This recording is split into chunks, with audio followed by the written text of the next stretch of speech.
warahmatullahi wabarakatuh. Perkenalkan, nama saya Ita Arliani Eskom MM. Saat ini saya aktif sebagai dosen. Saya mengajar pada Prodi Sistem Informasi Fakultas Sains dan Teknologi Universitas Raden. Pada video kali ini, saya akan menjelaskan tentang mata kuliah Manajemen Pemasaran.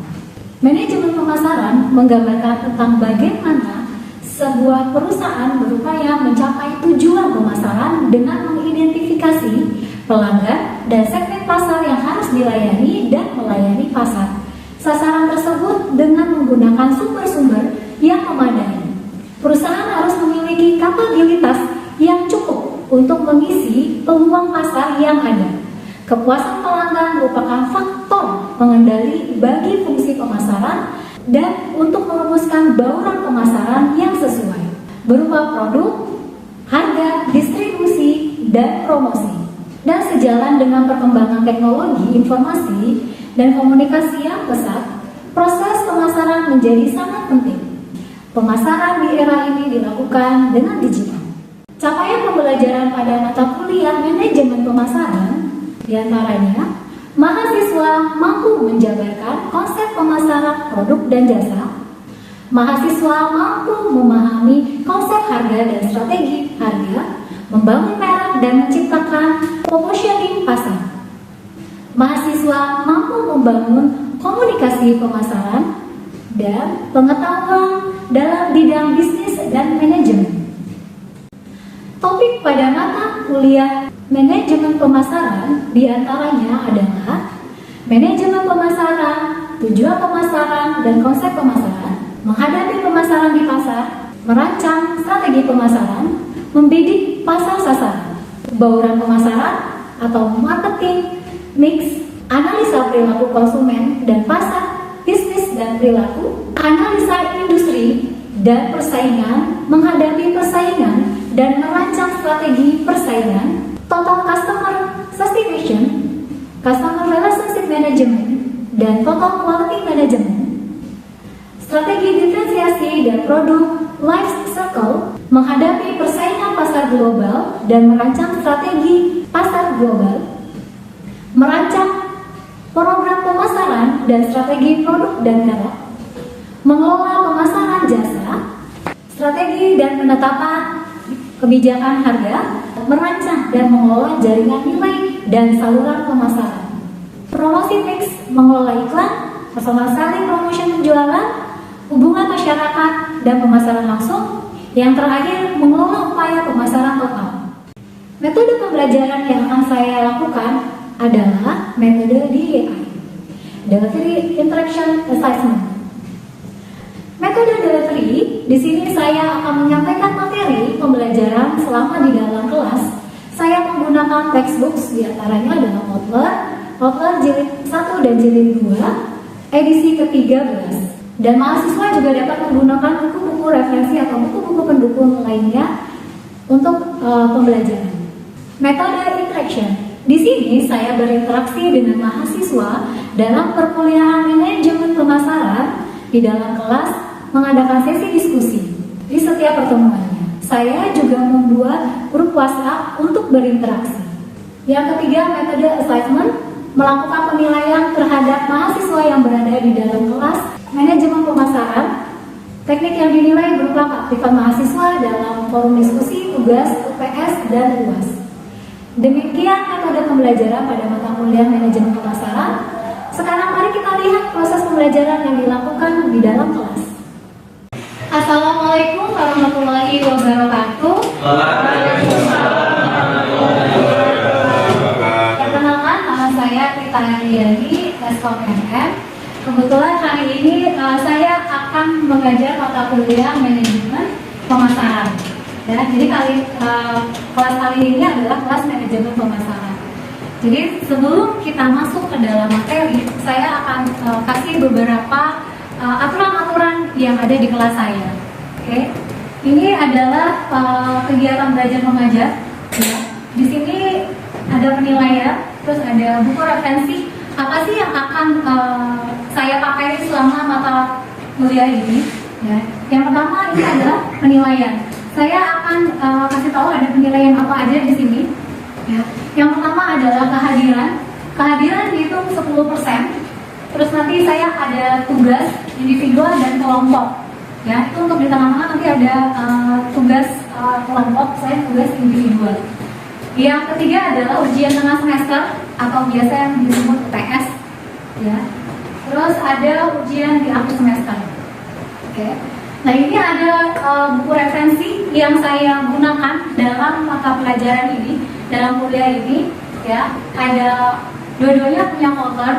Dan ini hanya referensi saya yang akan saya berikan. Tapi jika kalian punya buku-buku referensi lain untuk mata pelajaran ini, yang mata kuliah ini, saya persilakan.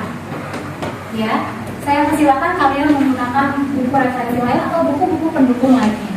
Nah, ini adalah tata tertib selama perkuliahan. Ya, selama perkuliahan saya beri toleransi waktu untuk kalian terlambat adalah 15 menit. Dan saya harap kalau misalnya ada kendala, kalian bisa konfirmasi sebelumnya. Ya. Terus pakaian tidak boleh menggunakan t-shirt. Ada yang menggunakan t-shirt. Ya. Itu boleh, tapi yang berkerak. Ya. Mungkin pertemuan besok bisa diganti ya. Nah, terus di sini ada tingkat kehadiran juga. Ya, tingkat kehadiran mahasiswa sebelum UTS, ya, dan sebelum UAS.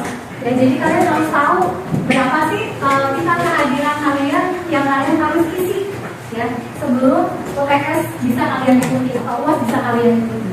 Nah, ini pokoknya ada peraturan-peraturan lain yang ada di kampus ini, silakan kalian ikuti. Oke? Nah, ini sekarang kita masuk ke materi pembahasan. Ada 3 materi pembahasan yang akan saya sampaikan. Yang pertama adalah definisi manajemen pemasaran. Yang kedua adalah tujuan dari pemasaran. Yang ketiga adalah konsep dari pemasaran. Jadi ada 3 pembahasan yang akan kita bahas di pertemuan pertama ini. Nah, ini adalah definisi dari pemasaran. Apa sih itu pemasaran? Sebenarnya pemasaran itu banyak definisi yang bisa kita ambil dari berbagai buku. Gitu. Nah, ini adalah cerita sedikit definisi pemasaran yang diambil dari buku tersebut. Definisi untuk pemasaran itu sendiri, ya, suatu proses sosial dan manajerial di mana individu dan kelompok mendapatkan apa yang mereka butuhkan, dan inginkan melalui penciptaan dan pertukaran produk dan nilai dengan pihak lain. Ya. Jadi mereka melakukan pertukaran, ya, produk dengan nilai, atau biasanya kita kasih uang gitu ya, uang atau bisa kalau zaman dulu tuh ada barter istilahnya ya, produk dengan produk ya, atau kalau di sini kita bisa dengan uang kita membeli sesuatu, membeli pakaian kita beli gitu ya. Nah, ini adalah definisi dari pemasaran. Ini dia, ya. Kita lihat dari proses sosial, ya, pemasaran sebagai proses sosial. Di sini ada manajemen pemasaran, ya. Manajemen pemasaran adalah proses sosial, ya, yang dengan proses itu seseorang atau kelompok orang mendapatkan apa yang mereka butuhkan dan inginkan dengan menciptakan, menawarkan, dan secara bebas mempertukarkan produk dan jasa yang bernilai dengan pihak lain.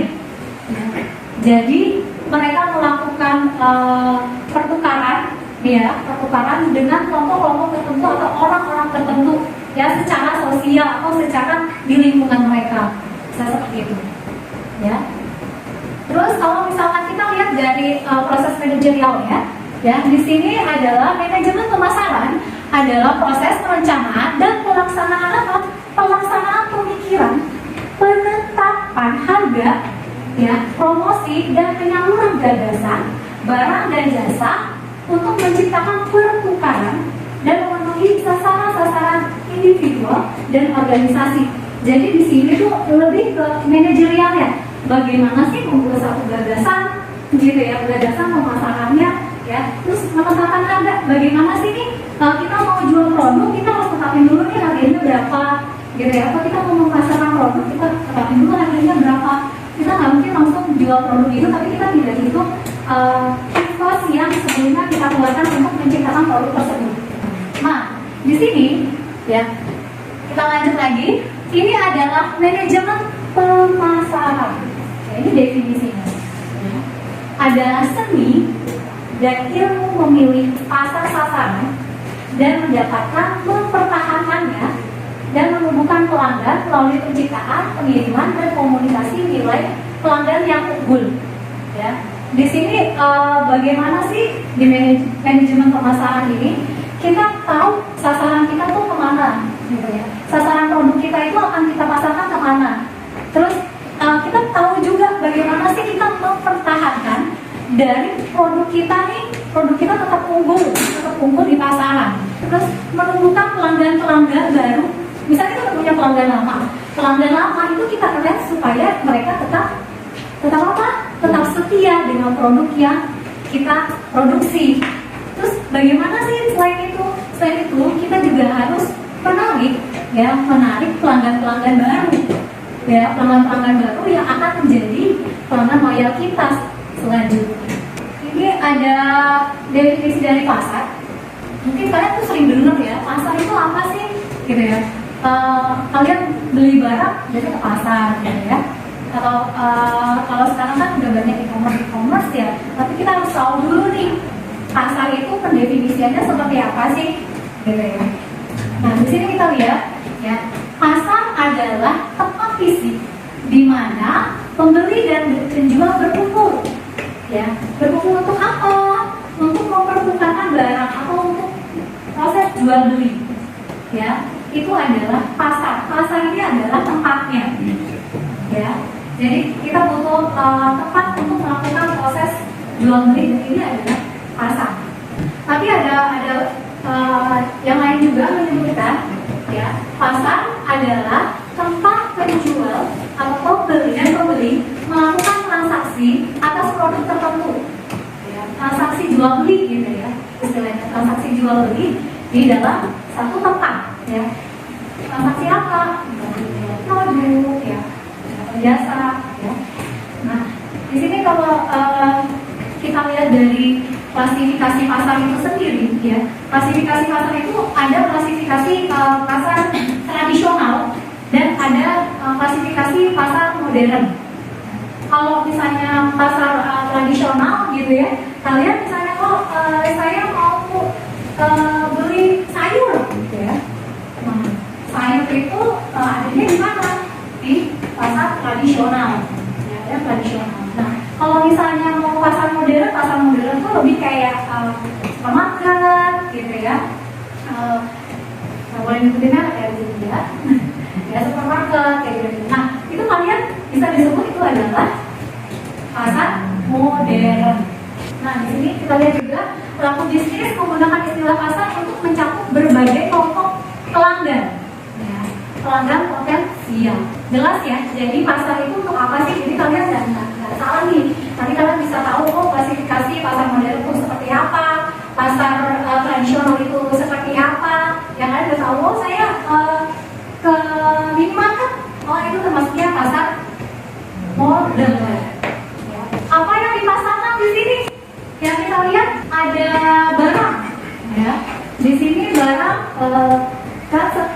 secara fisik yang banyak dibutuhkan untuk dapat dibuat. Ini adalah apa sih yang dijual di dalam pasar tersebut?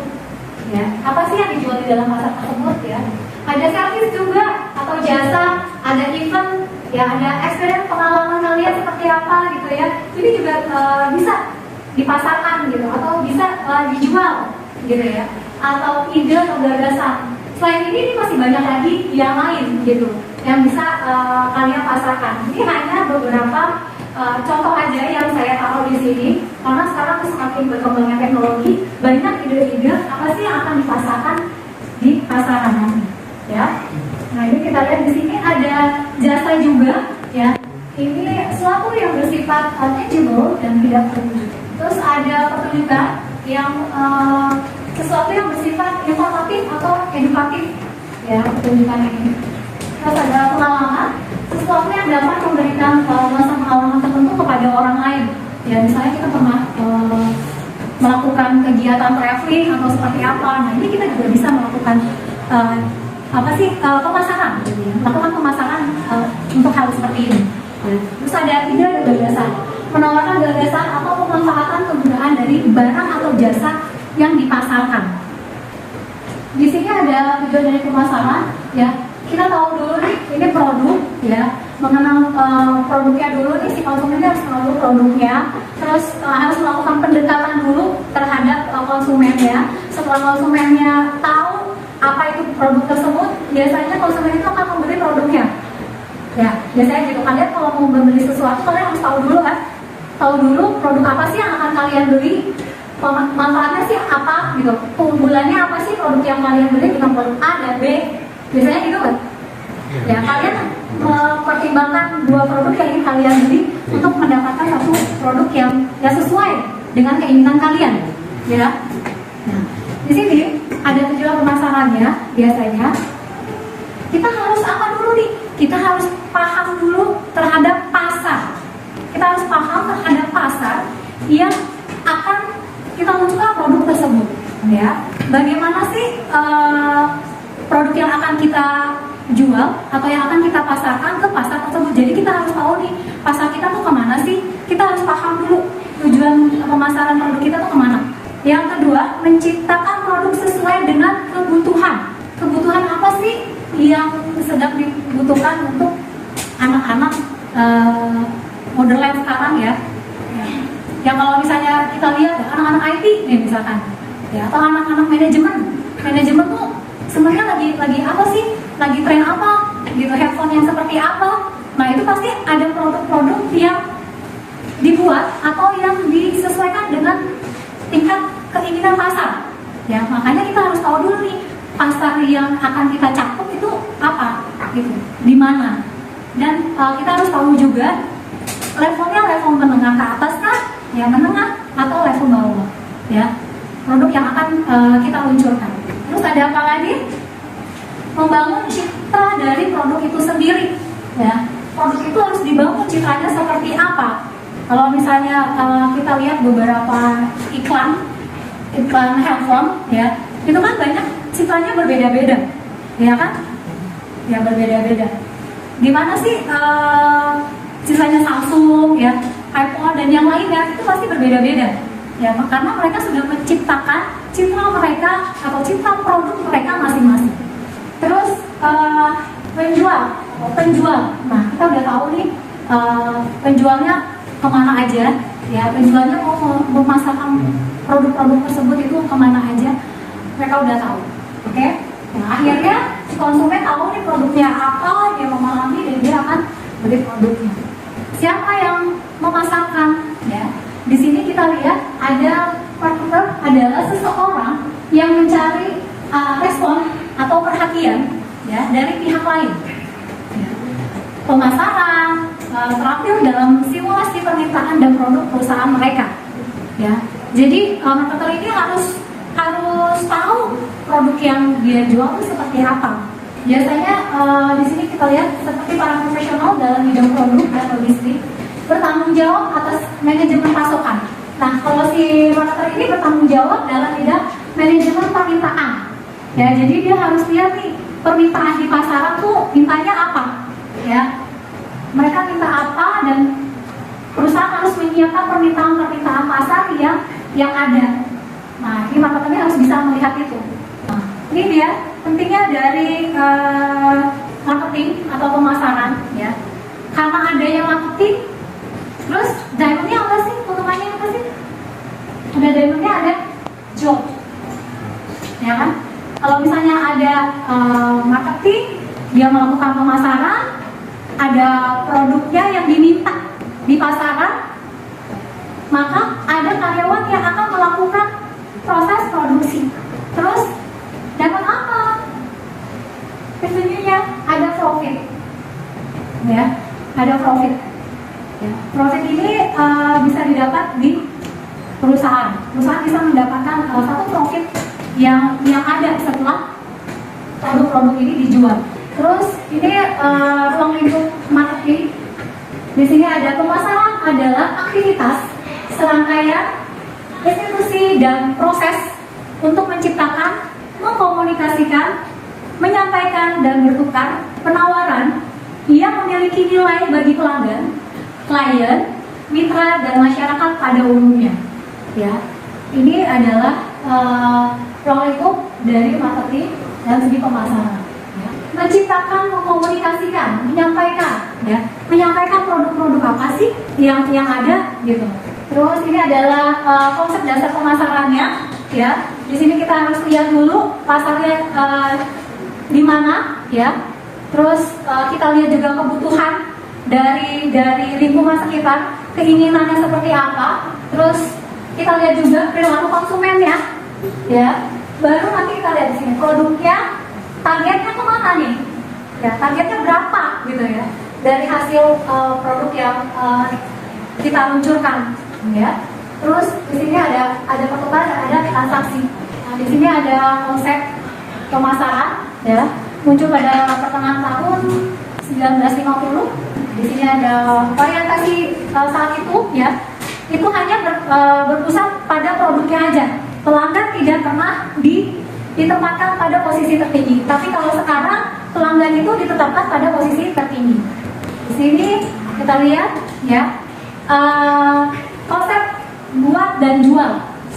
Ini konsep pemasaran sekarang, ya. Buat dan jual, ya. Tidak dapat diterangkan lagi.